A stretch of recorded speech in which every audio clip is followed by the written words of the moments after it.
Ինչպես նախորդ կիրակի, այնպես էլ այս կիրակի Հովհանավանքում տեղի ունենալու պատարագ, որը որ կրկին մատուցելու է կարգալույծ եղած քահանան եւ Նիկոլ Փաշինյանի խումբը եւս ներկա է գտնվել, ինչպիսին է ձեր գնահատականը այս մասին։ Դե սա ծայրահեղ խայտառակությունների շարքից է, այդ խայտառակությունների շարքի մի դրվագի պատճառով է հենց հիմա կանգնած ենք այս դատարանի բակում, որովհետև այս պահի դրությամբ 18 արդարների դեմ Բագրատ Սրբազանի դատավարությունն է ընթանում։ Սա եկեղեցուն հարվածելու, եկեղեցուն հետապնդելու, եկեղեցու նկատմամբ հակաիրավական միջամտությունների շարքից է։ Ու տեսեք, մի մարդ, ով իդեմ նկատի ունեմ Նիկոլ Փաշինյան վարչապետին, ով այդքան քննադատում էր ու սկսեց եկեղեցու դեմ արշավը իբրև թե այն հիմքով, որ կանոնական խախտում է եղել կանոնագրքի եկեղեցական, ինքը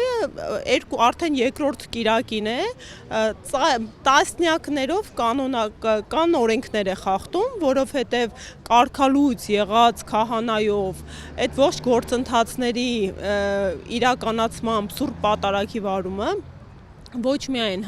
հակաիրավական տրամաբանության մեջ է, այլև ծայրաստիճան եկեղեցական ներկանոնական հարաբերությունների ոտնահարում է ու բնականաբար այդ նույն եկեղեցուն թիրախավորելու ծիրում է գտնվում ու այստեղ ես ունեմ համոզմունք, որը կարծում եմ ամբողջ հանրությունը կիսում է, այստեղ որևէ կերպ հոգևորականների անձով պայմանավորված չէ ողջ գործընթացը, որը վարչապետը մեկնարկել է։ Այս գործընթացը պայմանավորված է ուղղակիորեն եկեղեցուն որպես ինստիտուտ թիրախավորելով, իսկ սա այն ինստիտուտն է, որը հազարամյակներով գոյատևել է իր ստեղծման պայծ, դա միակ ինստիտուտն է, ու այն ինստիտուտն է, որ